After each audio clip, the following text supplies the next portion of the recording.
l'Assemblée nationale, le nombre des députés.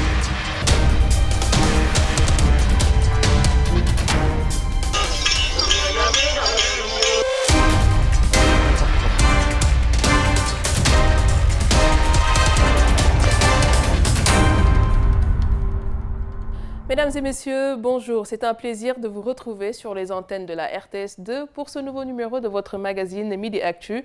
Nous sommes donc le lundi, 11 mars 2019 et voici le sommaire du jour. L'Assemblée nationale, le nombre des députés.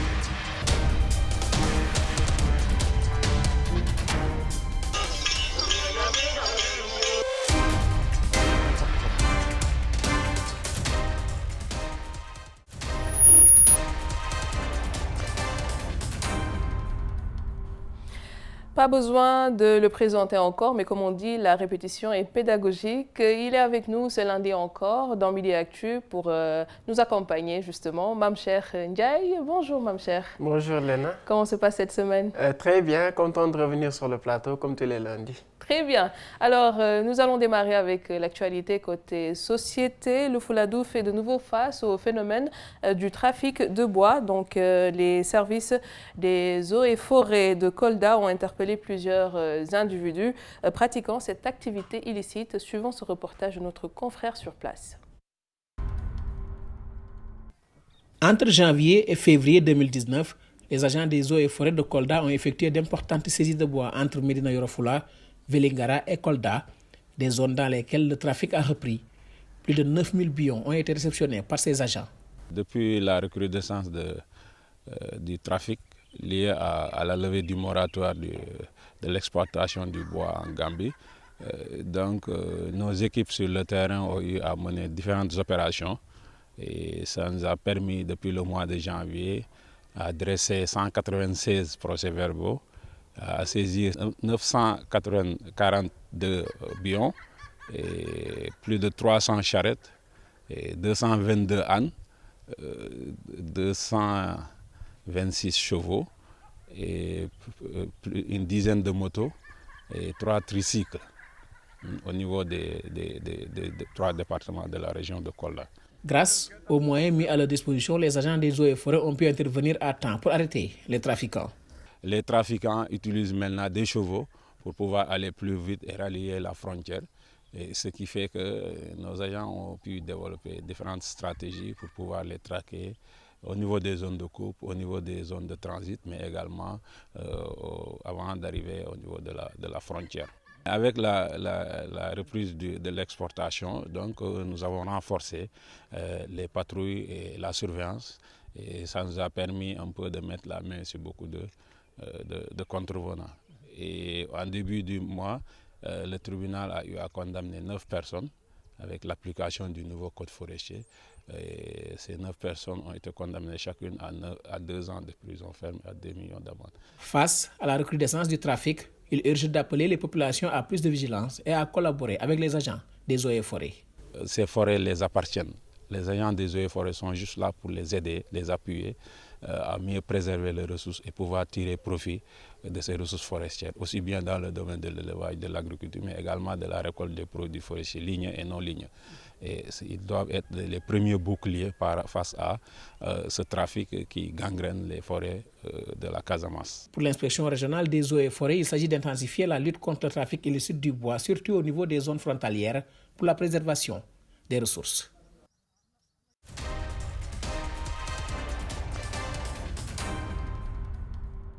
Pour la préservation des ressources, vous l'avez dit, Abdelaziz Ban, est-ce qu'on se rend compte que c'est une activité quand même grave pour l'environnement? Oui, très grave. Hein? Heureusement qu'il y a ces agents des eaux et forêts qui s'évertuent de faire de sorte de pouvoir lutter contre. J'ai fait le constat et j'ai vu qu'on en parle même dans l'élément. Le plus souvent, c'est dans les zones frontalières que ça arrive. Tout à fait. Et je pense que c'est le genre de trafic qui doit forcément être stoppé. Et ce qui est encore plus dommage, c'est que non seulement on coupe le bois, mais on ne reboise pas. Oui, c'est ça le malheur. On ne reboise pas. Si on ne lutte pas contre, ce sont presque toutes les forêts qui nous restent qui vont finir par disparaître. Surtout dans une zone comme la Casamance, c'est pas évident si on ne lutte pas avec.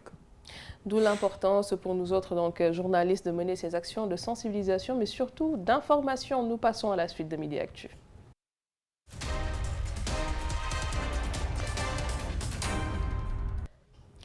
Dans la communication de manière générale, le feedback a une importance capitale. C'est le fait pour le récepteur de renvoyer un message après qu'il l'a reçu de l'émetteur. Suivons cette vidéo pour plus de détails avant d'en débattre avec Mame Cheikh Ndiaye. Le feedback est l'action par laquelle le receveur d'un message renvoie une confirmation de compréhension ou un compte-rendu d'exécution à l'émetteur initial. Il s'agit donc d'une action de retour. Le feedback est un outil important de communication qui permet de dire les choses en ayant l'attention de notre interlocuteur et en évitant de créer de la frustration, donc des conflits futurs. Il est ainsi primordial dans le management d'une équipe. Il permet ainsi de maintenir un lien, une communication ascendante et descendante avec la hiérarchie. Dans le domaine du marketing, le feedback s'est aujourd'hui tourné vers la fidélisation du client et sa satisfaction. On parle dans ce cas de feedback client. Ce feedback est important pour l'entreprise et pour son développement futur. Cette pratique lui permet en effet de savoir si sa stratégie fonctionne ou pas et donc si elle est appréciée ou pas.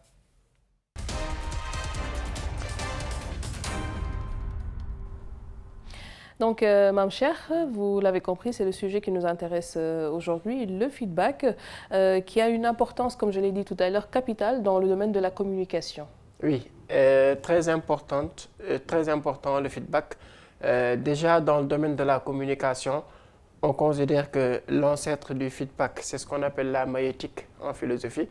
Donc, maïeutique qui vient du nom d'une déesse grecque, donc de la méthodologie grecque Maya. Donc on raconte que Maya était la déesse qui était chargée des accouchements des personnes. Donc ici on va comprendre, pas une conception péjorative, mais par accouchement, le fait d'accoucher des esprits. Oui. Voilà. Donc ce qui intéresse ici, c'est le fait de faire de sorte... On commence à philosopher ici. Voilà.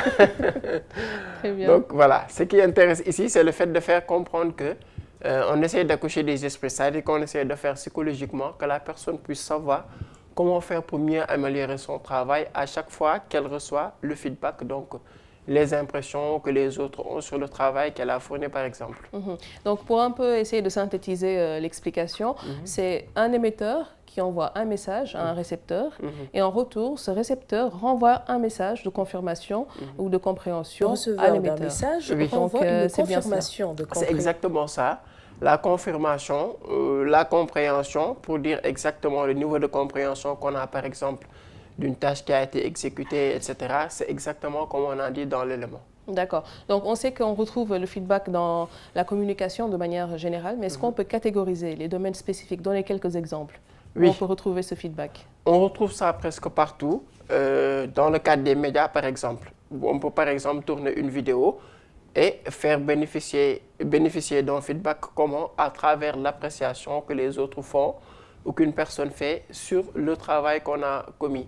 Mais quel que soit le domaine dans lequel on le trouve, que ce soit dans un cadre interpersonnel, que ce soit dans le cadre d'une communication, etc., l'essentiel se trouve dans le fait que, en entreprise surtout, le mal, c'est souvent qu'on reçoit beaucoup d'informations mais qu'on ne communique pas assez. Donc, il y a tout le temps un flux d'informations parce qu'on considère que ce qui fait évoluer une communication interne, c'est le fait que les gens soient tout le temps informés. Mais excepté ce flux, il faut qu'il y ait des appréciations. Donc, c'est le fait de communiquer au-delà des informations qu'on reçoit. C'est là que se trouve la pertinence d'une stratégie, de la pratique du feedback en tant que tel.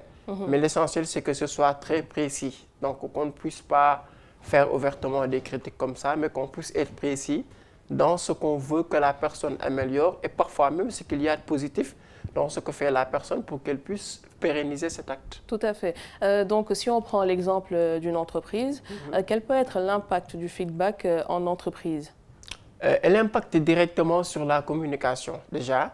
Et comme on dit dans l'élément, elle impacte beaucoup plus sur la hiérarchie de l'entreprise. Donc, on a eu à le citer du point de vue ascendant comme descendant, c'est important.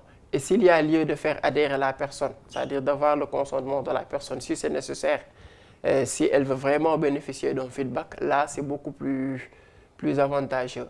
Mais l'impact que ça a, c'est que ça permet de pérenniser une action de communication, ça favorise l'échange, ça impacte aussi sur la stratégie qui est déjà là, qu'on est en train d'exécuter.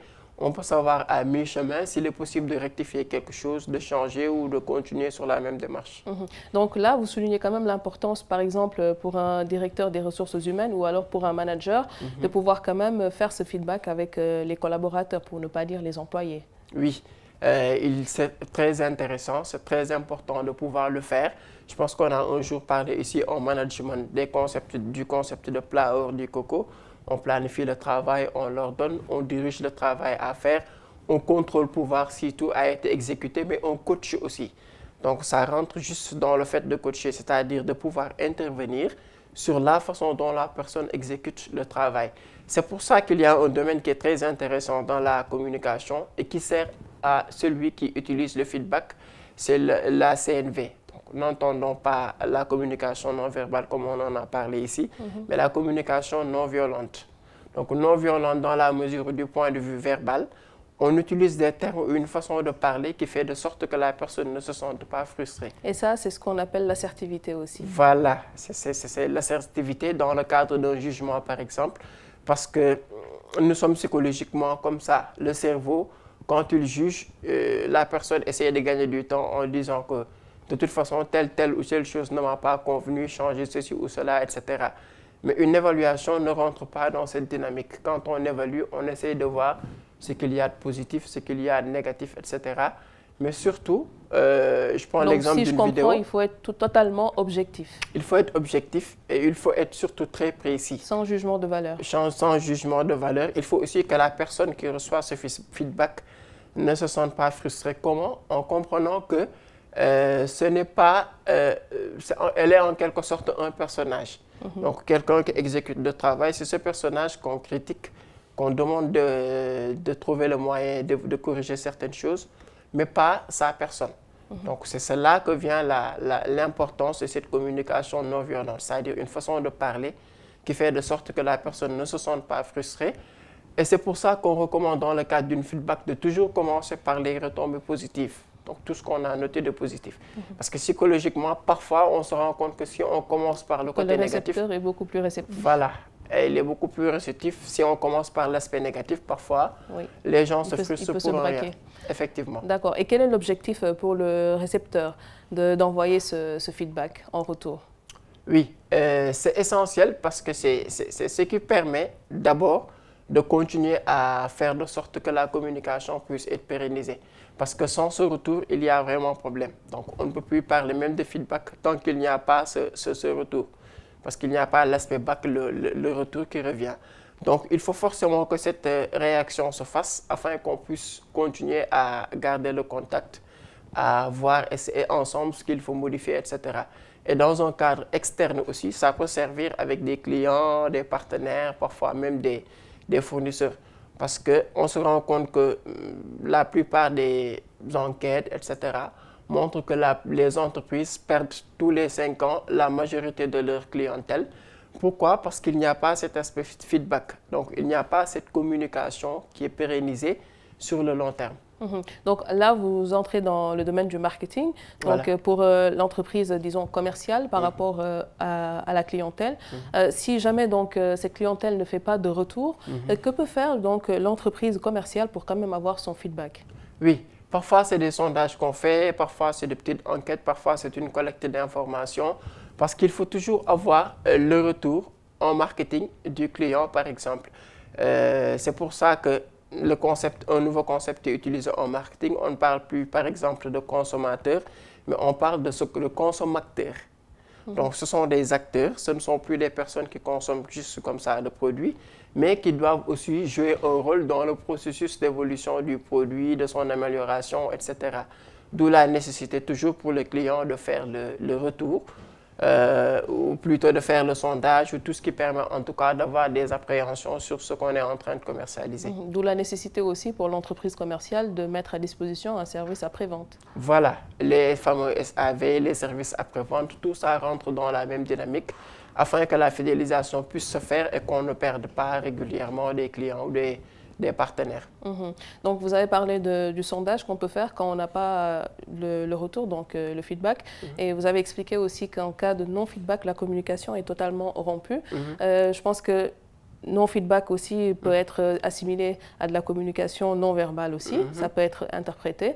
Et ici, donc, dans le cas d'une communication interpersonnelle, donc on ne parle plus d'entreprise ou de communication générale, mais entre nous autres humains, quelle est l'importance de ce feedback?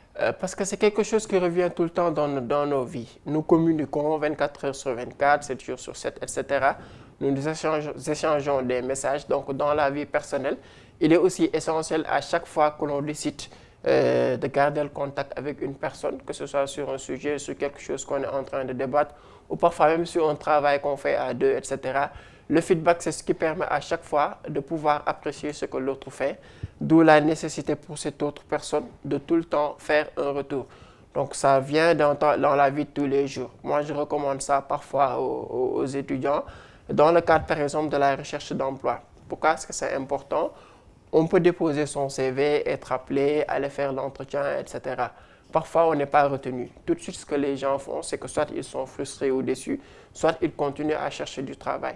Mais c'est parfois bien de faire de sorte, s'il est nécessaire, que le recruteur puisse nous dire exactement ce qui a fait qu'on n'a pas été retenu et qu'est-ce qui n'a pas fonctionné. Pour permettre à la personne de rectifier tout ça. Voilà. Et ça peut se faire dans le cadre d'un feedback. D'accord. Est-ce que nous autres ici, on a cette culture de répondre aux messages ou aux mails?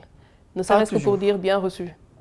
Voilà. Ça, c'est pas vraiment évident. On ne le fait pas tout le temps. Surtout avec les réseaux sociaux, etc. Parfois, la personne sait exactement que vous avez reçu le message. Tout à fait. Donc, voilà.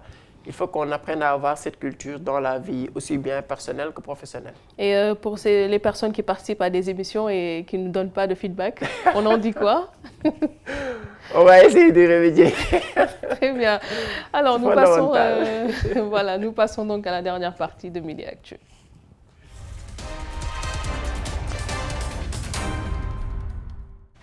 Alors, ce jour, nous avons choisi donc le reportage de notre confrère Ibrahima Ndong qui nous plonge donc dans l'univers des femmes éboueuses. C'était à l'occasion du 8 mars, donc de la Journée internationale de la femme. Je vous propose de suivre ce reportage. 94, là a commencé fii ci mbalit mi. Je suis dans ce métier depuis 1994. Pour d'abord aider ma famille et subvenir à mes besoins, car je suis issue d'une famille modeste. En plus, j'ai perdu mon père. Avec ce que je gagne, je parviens à faire le nécessaire. Famille rusoon nañ bale booba. Ma masaana wàcc duma tal dara duma mën dara. Damay ñëw rek sangu rek dem tëdd nelaw parce que damay sonn. Au début, le travail était dur. On faisait le désensablement, tout comme le ramassage des ordures. À la descente, je ne pensais qu'à dormir, car on travaillait de 8h à 16h. Pour un salaire de 30 000 francs CFA. Et pour le percevoir, c'était la croix et la bannière. Bu ñu la amee 4 mois benn lañ lay dugalal léegi yow nga topp yeneen yi di ko dàqi ba heure boo ko jotee rek. métier bi def naa si presque fukki at. waaw. Je pratique ce métier depuis 10 ans maintenant. C'est grâce à ce travail que je parviens à prendre en charge mes enfants. Je suis une femme divorcée et ce travail constitue ma seule source de revenus. Alhamdulillah, on ne se plaint pas.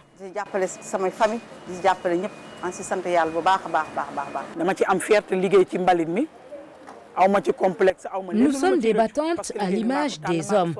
Dans le travail, les femmes interviennent sur tout le processus de collecte. Du balayage au désensablement jusqu'à la fin, moi je fais tout. Depuis 2007, je pratique ce métier. ñii ñu ngi désensabler man jaar naa désensablement depuis février 2007 ak léegi ñaata la.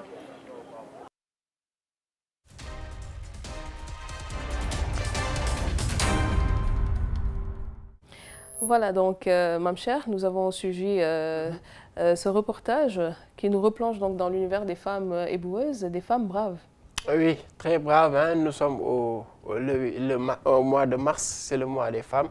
Elles sont braves, hein. Ça me rappelle récemment le fait que j'ai suivi un élément dans lequel un homme comme le président Donald Trump a dit que ce qui lui a permis de s'enrichir, au début, c'était de créer une entreprise qui travaille dans l'évacuation des ordures. Mais pour une femme, ce n'est pas vraiment évident. Dans une capitale, ce n'est pas quelque chose de vraiment...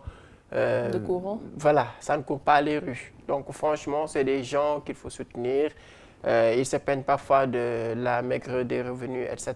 Donc, je pense qu'il faut qu'on soit un peu focus sur elles quand même. Et pour en revenir donc au 8 mars, parce que vous l'avez dit tout de suite, donc c'est le mois de la femme.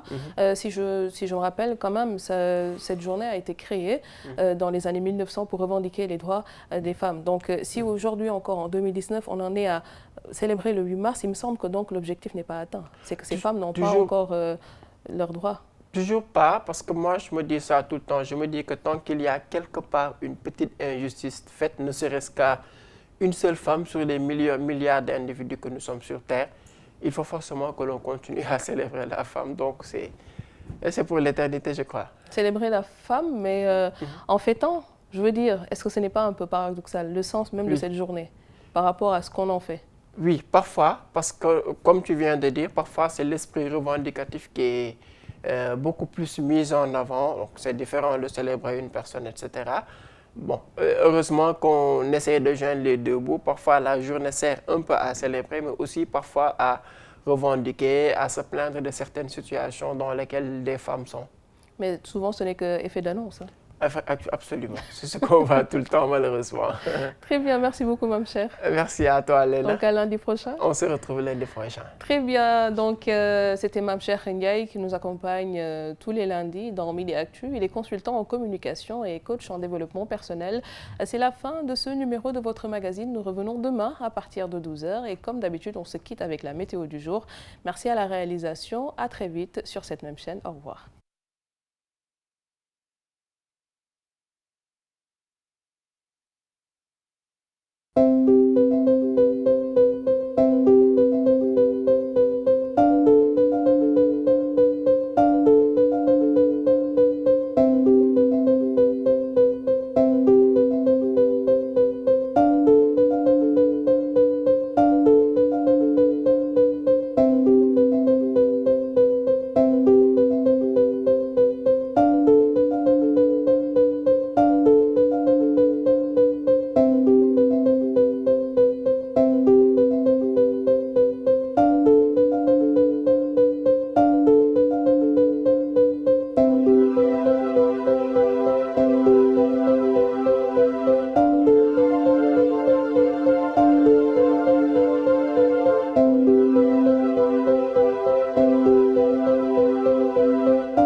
Nationale, le nombre des députés.